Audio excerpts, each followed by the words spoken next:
वो कर दिया. It's more a process. ये आहिस्ता आहिस्ता कौन सा शॉट किसके पास लगना है, एक छोटा सा एक्सप्रेशन, एक अनकही बात, वो सब चीज़ों के बारे में. And I am really really thrilled and thank you so much for having made the film.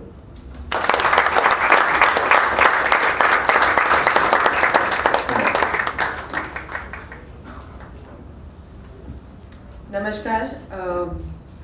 मैं मराठी में कुछ बोलना चाहती हूँ बट उमेश ने मुझे सुनने मराठी सिखाई नहीं है, तो जो भी गलती है वो इनकी है. बट आई थिंक हम सभी शायद कहीं ना कहीं इस फिल्म से जुड़े, क्योंकि एक विजन था उमेश के पास. जब मैं फर्स्ट टाइम उनसे मिली थी उन्होंने मुझे बताया और मुझे लगा कि this something I want to be a part of. Although it wasn't so simple, क्योंकि ये स्क्रिप्ट मेरे पास पड़ी थी और मैं सोच रही थी करूँ नहीं करूँ, क्योंकि मैंने कभी सोचा नहीं थी कि मैं मराठी फिल्म कभी करूँगी. You know, it never occurred to me. And then I met some friends and they told me, अरे कुछ ऐसी रैंडमली विहीर की बात उठी है, मुझे तुमने वो फिल्म देखी है?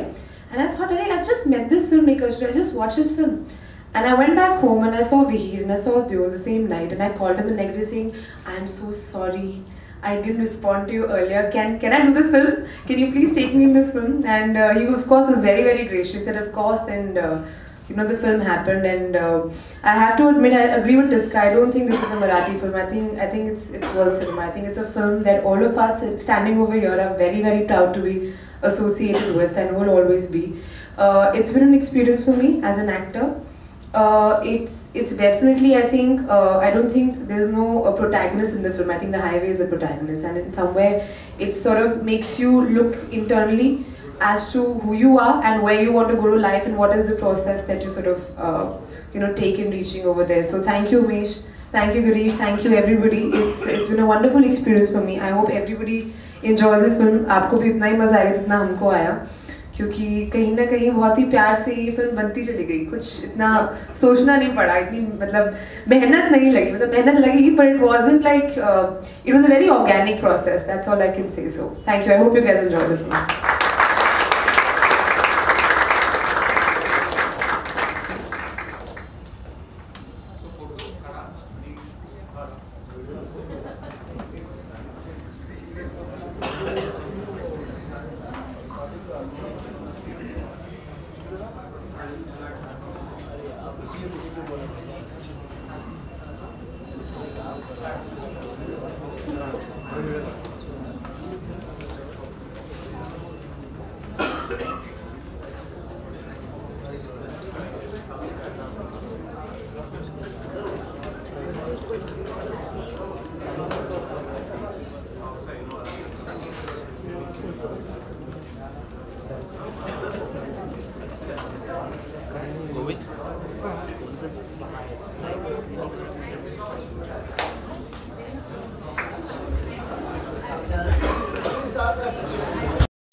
हेलो.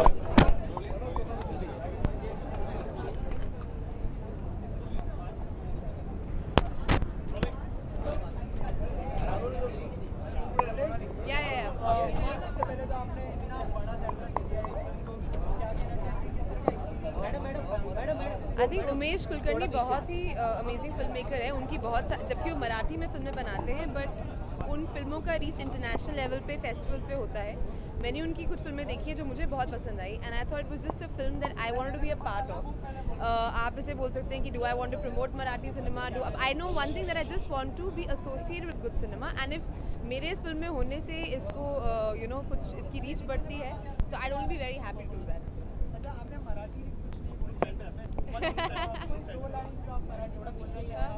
काय झाला I know in the film also जो मेरा कैरेक्टर है इट्स एन एक्ट्रेस। मैं एक एक्ट्रेस प्ले कर रही हूँ जो कि मुंबई से पुणे ट्रैवल कर रही है। बहुत छोटा सा रोल है। Is this something I did as for Umesh. इसमें कोई कमर्शियल या कोई और इसमें वो नहीं था।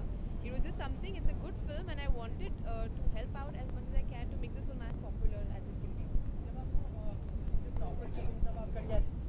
मराठी फिल्म है और मराठी फिल्म काफ़ी छोटे दर्जे पर जी प्रमोट की जाती है या फिर रिलीज नहीं बट देखिए आजकल जो भी फिल्म है चाहे फैंट्री हो left please don't go without. हाँ मैं फिनिश कर रहा हूँ। ये लोग पकड़ लिए मुझे वो फिनिश के लिए मैं जिस पे आ रहा हूँ। अच्छा वो वेट नीचे तो मराठी सिनेमा है तो मैंने ऐसा सोचा था कि वो एक मराठी टच अभी जो लोग सेंटर रहेगा ना जस्ट फोकस्ड ऑन जो अमित त्रिवेदी का जो लाइट चला देना अपने हिंदी फिल्म है तो वैसा कुछ होने वाला था या आपने सोचा नहीं कि ऐसे नो मैं देखो मैं हर फिल्म को चाहे वो हिंदी सिनेमा हो या मराठी सिनेमा का मीडियम कोई भी हो language is not the barrier. मैं हर फिल्म को एक ही तरह से अप्रोच करता हूँ। वो है डायरेक्टर का विजन जो डायरेक्टर जो कहानी कहना चाह रहा है और वो किस तरह से उस कहानी को म्यूजिकली देखे वो मैं I try to pick his brain और उस हिसाब से मैं अपने हिसाब से उस सिचुएशन को उस विजन को इंटरप्रेट करता हूँ।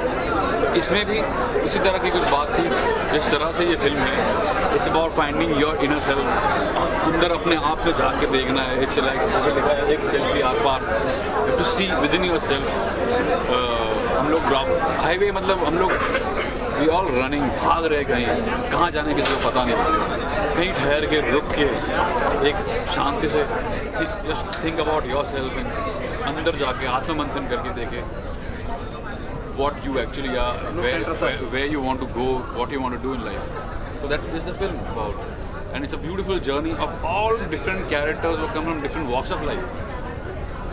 तो वो इतना इंस्पायरिंग कहानी थी, इतनी ब्यूटीफुल नरेशन जो मुझे दी उन्होंने और जो कुछ मैंने 20 मिनट को फुटेज देखे फिल्म के immediately I wanted to do it और मुझे उसको और हमने वो मिल के उसको हाईवे को एक क्या कहते हैं उसे एक मेटाफर दिया जैसे कहते हैं मेटाफर कांगारू। तो गाने का नाम हमने कांगारू कर दिया and it was a wonderful process. Thampi up song. Sir running project क्या क्या है आखिरी सवाल। रनिंग प्रोजेक्ट में शानदार है उड़ता पंजाब है गुड्डू रंगीला जब आ रही है और फितूर। गुड्डू रंगीला की बात करें किस तरह का म्यूजिक है क्या है इसके बारे में। गुड्डू रंगीला में तो रोमांटिक सॉन्ग है दो इनफैक्ट और एक जैसे कि जय और वीरू की जोड़ी थी जो बहुत ही फेमस जोड़ी थी उसी तरह से गुड्डू और रंगीला उनकी एक जोड़ी पे उनकी जोड़ी पर आधारित एक गाना है about them about the equation about the song about them. Thank you so much. Thank you. आ जाओ आगे या इसका सबसे पहले तो आपको हमेशा से आपके रोल में और किरदार में एक्सपेरिमेंट करते हुए देखा गया है तो क्या रीज़न था ये फिल्म चुनने का क्योंकि एक मराठी सिनेमा काफ़ी मुश्किल होता है लैंग्वेज के लिए भी और लैंग्वेज इस फिल्म की लैंग्वेज मराठी है पर इसकी जो सोच है वो इंटरनेशनल है। मुझे ये एक वर्ल्ड फिल्म लगती है मराठी फिल्म लगती नहीं है और जब उमेश ने मुझे इसकी कहानी सुनाई तो मुझे लगा oh my God fantastic how lucky I am that उन्होंने मुझे चूज़ किया इस पात्र के लिए और ये किसी भी भाषा में होती या चाहे मुझे मराठी भी सीखनी पड़ती इस फिल्म के लिए तो मैं बिल्कुल सीखती क्योंकि ये बेहतरीन कहानी है और आई कांट वेट कि ऑडियंसेस 24 जुलाई को इस फिल्म को देखेंगे हॉल में और मुझे पक्का विश्वास है कि उन्हें बहुत आनंद आएगा। आपके किरदार की बात करें किस तरह किरदार है?